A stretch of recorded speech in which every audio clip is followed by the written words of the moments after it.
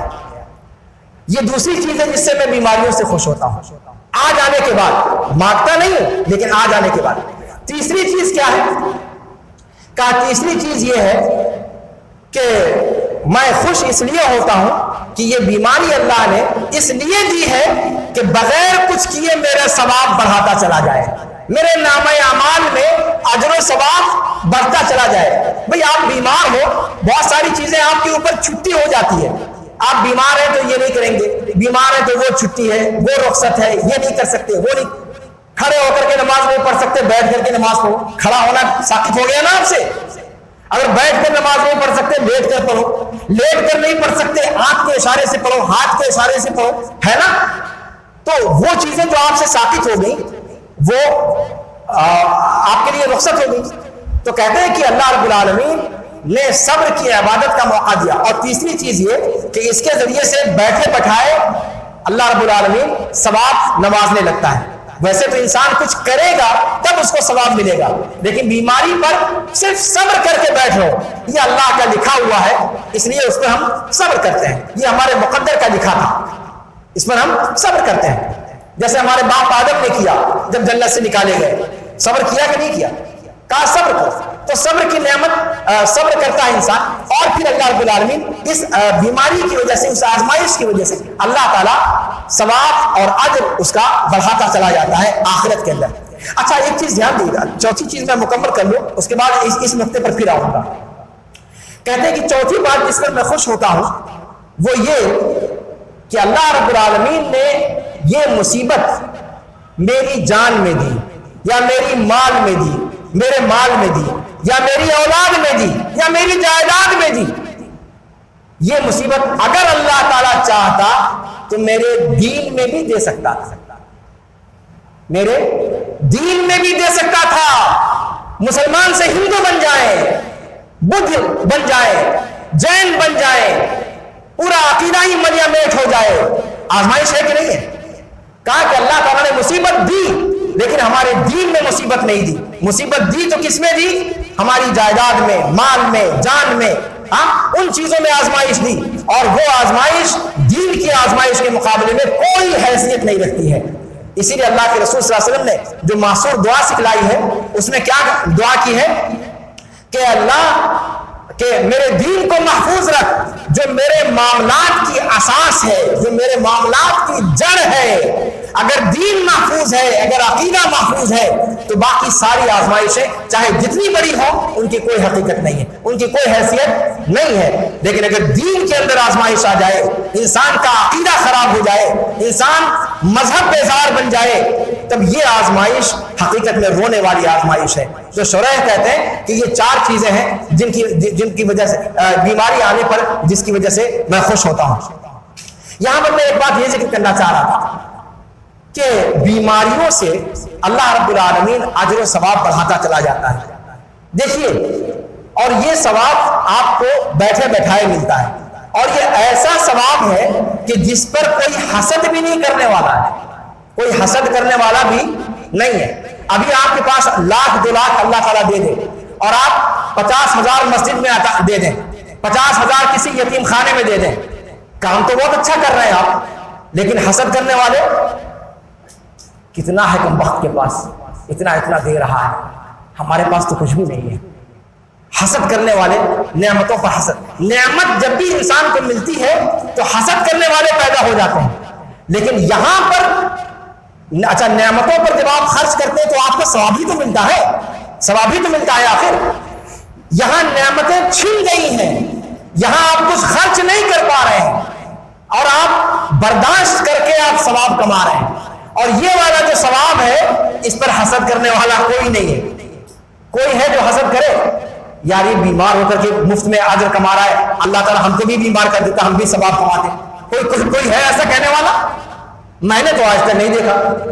کسی کو دیکھا ہے آپ نے کہ کسی بیمار کو دیکھ کر کے کوئی تمنا کرے کہ یار اس کے بیٹھے بٹھائے ثواب بڑھتا جا رہا ہے, اس کا کھاتا فل ہوتا چلا جا رہا ہے, اگر ہم بھی بیمار ہوتے تو ہم کو بھی بغیر کیے کرائے ثواب ملتا. کوئی دعا کرتا ہے اللہ ہم کو بھی بیمار کر دے؟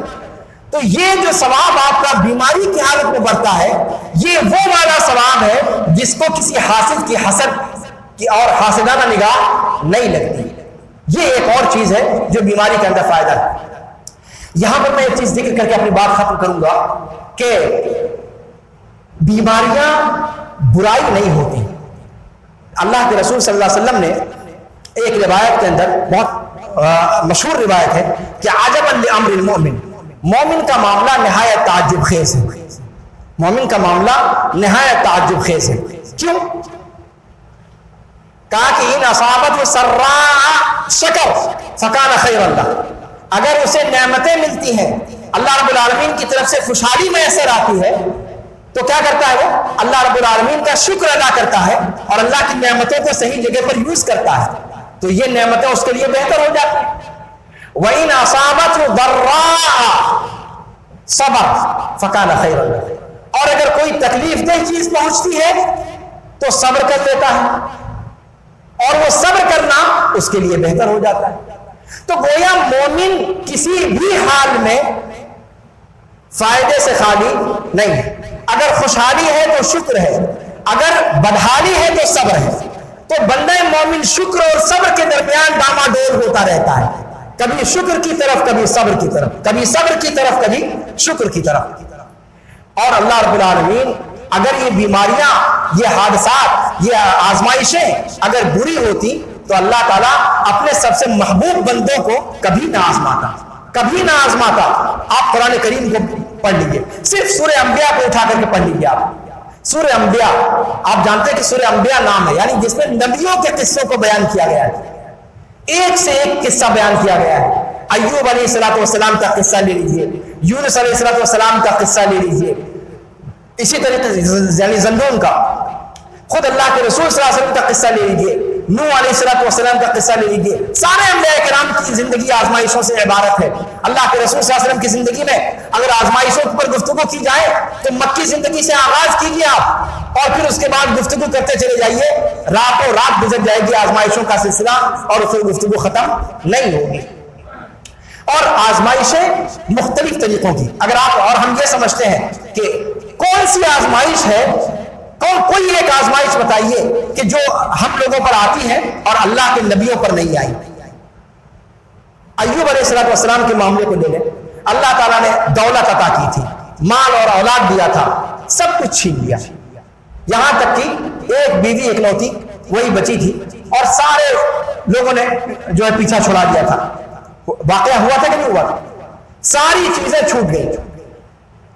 زکریا علیہ السلام کے قصے کو لیجیے، پوری زندگی اللہ رب العالمین سے دعا کرتے رہے۔ سورہ مریم کے آغاز کو پڑھیے، اللہ کی قسم اگر آپ کی آنکھ میں آنسو نہ آ جائیں تو کہیے گا کاف ہا یا عین صاد ذکر رحمت ربک عبدہ زکریا اذ نادى ربه نداء خفیا قال رب انی وهن العظم منی واشتعل الراس شیبا ولم اکن بدعائک رب شقیا۔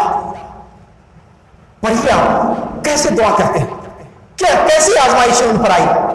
کہا اے اللہ اولاد مانگتے مانگتے اس عمر کو پہنچ چکا ہوں کہ اب صرف موت باقی رہ گئی ہے، زندگی سے مایوس ہو چکا ہوں۔ وہن العظم منی، ہڈیاں کمزور پڑ چکی ہے، جسم کمزور پڑنے کی بات چھوڑیے، جسم کا قوام، جسم کی جو انسان کا جو ڈھانچہ ہے وہ کس پر قائم ہے؟ ہڈیوں پر۔ ہڈیاں اگر انسان کی کمزور پڑ جائیں تو انسان کی پوری عمارت دھڑام سے نیچے آ رہے گی۔ کہا رب انی وہن العظم منی، اے اللہ اب تو ہڈیاں بھی بوسیدہ ہو چکی ہیں، کمزور پڑ چکی ہیں۔ واشتعل الراس شیبا، پورا سر شعلہ مارنے لگا ہے، پورے بال سفید ہو چکے ہیں، بڑھاپے نے ہر طرف سے میرے اوپر ڈھالا بول دیا ہے، مایوسی کی عمر کو پہنچ چکا ہوں، جس عمر کو پہنچنے کے بعد اولاد کی توقع بھی انسان نہیں کرتا ہے۔ رب انی وہن العظم منی واشتعل الراس شیبا۔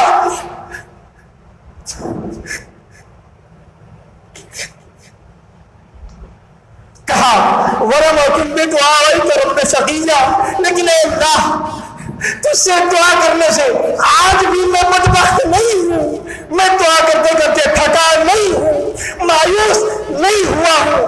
میں جس طرح سے دعا کرتا رہا تھا، آج سارے اسباب ختم ہو چکے ہیں، ہڈیاں کمزور پڑ چکی ہیں، میری بیوی بچہ پیدا کرنے کے لائق نہیں بچی۔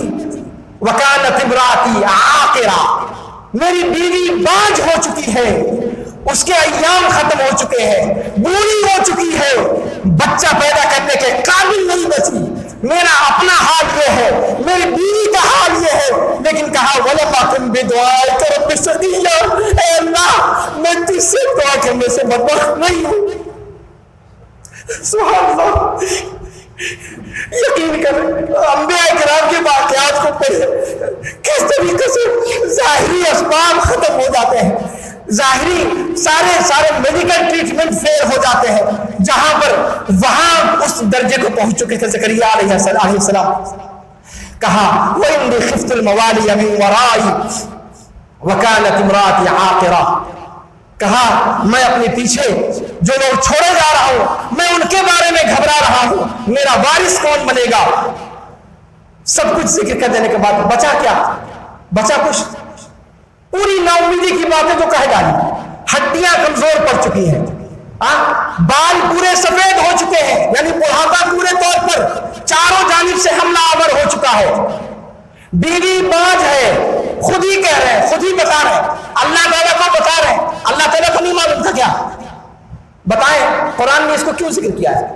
کیا اللہ تعالیٰ کو نہیں معلوم تھا؟ اللہ تعالیٰ ہی تو سب کچھ دینے والا ہے، اور وہ نبی تھے، کیا ان کو نہیں پتا تھا کہ اللہ تعالیٰ کو یہ سب باتیں معلوم؟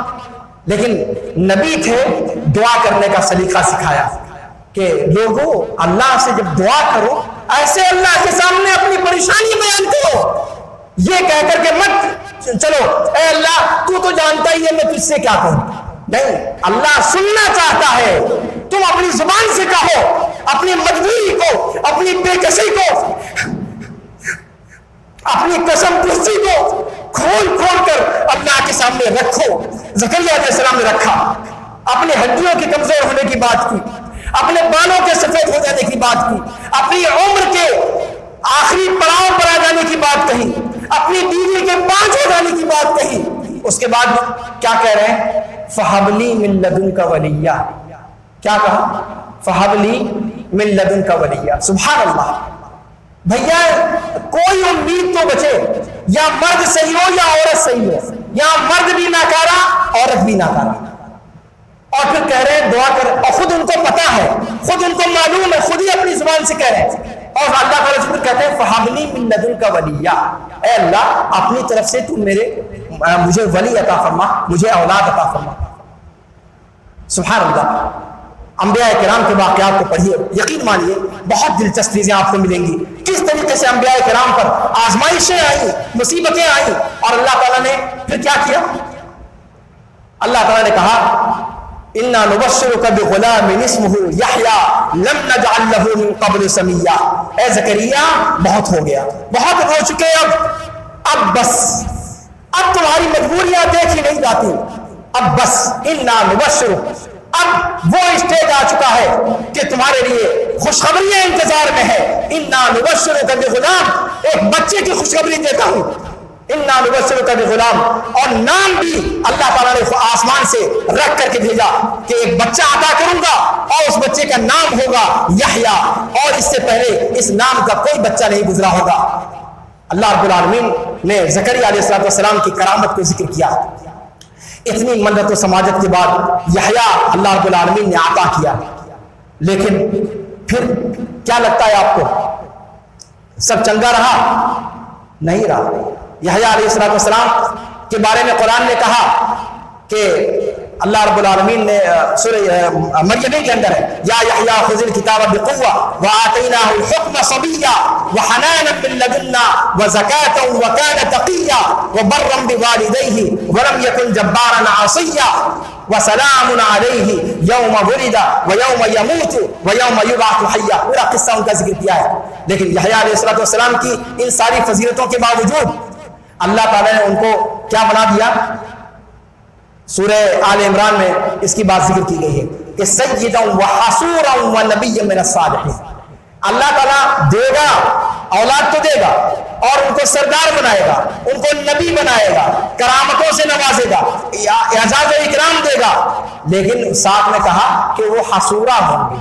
اور حصورا کسے کہتے ہیں؟ مفسرین کہتے ہیں کہ حصورا اس شخص کو کہا جاتا ہے جو عورت سے روک دیا گیا، یعنی حرام شہوتوں کی تکمیل سے روک دیا گیا۔ اس کی تفسیر کیا ہے؟ مفسرین نے الگ الگ اس سلسلے میں اقوال ذکر کیے ہیں۔ شیخ شنقیطی رحمہ اللہ نے اس کے جو محمود پہلو ہے اس کو ذکر کیا ہے، لیکن ابن عاشور وغیرہ نے دونوں پہلوؤں کو ذکر کیا ہے، یعنی نسل ان کی نہیں چلی۔ خلاصہ یہ ہے کہ انہوں نے شادی تو کی، جیسا کہ امام بغوی نے اپنی تفسیر کے اندر لکھا ہے کہ شادی انہوں نے کی تھی لیکن اولاد نہیں ہوئی اور نسل آگے نہیں چلی۔ اللہ رب العالمین کی آزمائش، زکریا علیہ السلام اتنی دعاؤں کے بعد، اتنی منت و سماجتوں کے بعد زکریا علیہ السلام کی دعا اللہ نے قبول کی، اولاد عطا کی، اور اولاد بھی ایسی عطا کی کہ جس پر انسان فخر کر سکتا ہے۔ اعلیٰ ترین مقام انسانیت کا نبوت ہوتا ہے اور وہ نبوت کے مقام پر سرفراز کیے گئے، لیکن اولاد اور نسل کا معاملہ ان کا نہیں چلا۔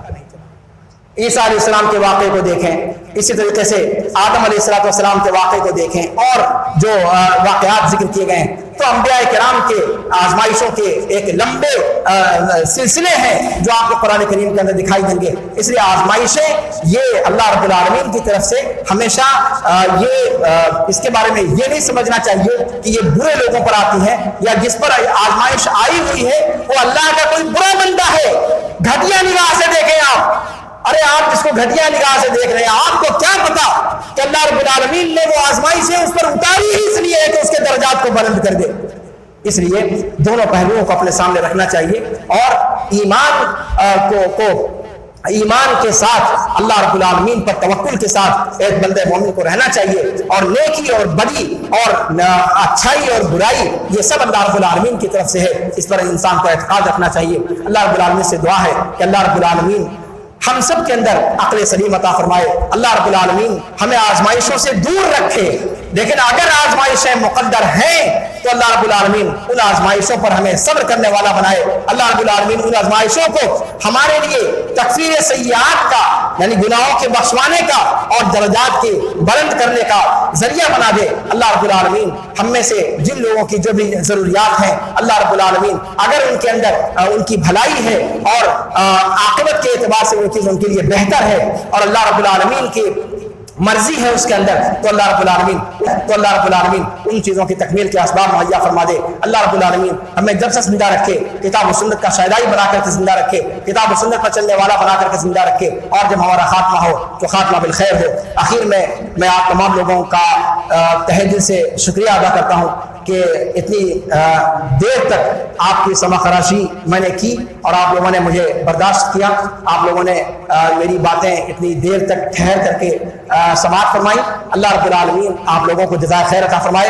اللہ رب العالمین جتنے بھی لوگ یہاں پر بیٹھے ہوئے ہیں، اللہ رب العالمین ان سب کے گناہوں کو بخش دے۔ اللہ رب العالمین ہماری اس مجلس کو رحمت کی مجلس بنا دے، اس ایسی مجلسوں میں سے بنا دے کہ جن کو فرشتے اپنے دلوں میں گھیرے ہوئے ہوتے ہیں، جو علم کی مجلسیں ہوتی ہیں۔ اللہ رب العالمین ہم میں سے ہر شخص کے گناہوں کو بخش دے۔ اللہ رب العالمین ہم میں سے ہر شخص کو بخشا بخشایا بنا دے، اور اللہ رب العالمین ہم سب کا خاتمہ بالخیر فرمائے۔ ھذا وصلی اللہ وسلم علی نبینا محمد وعلی آلہ وصحبہ اجمعین۔ سبحانک اللہم وبحمدک، اشہد ان لا الہ الا انت، استغفرک واتوب الیک۔ والسلام علیکم ورحمۃ اللہ تعالی وبرکاتہ۔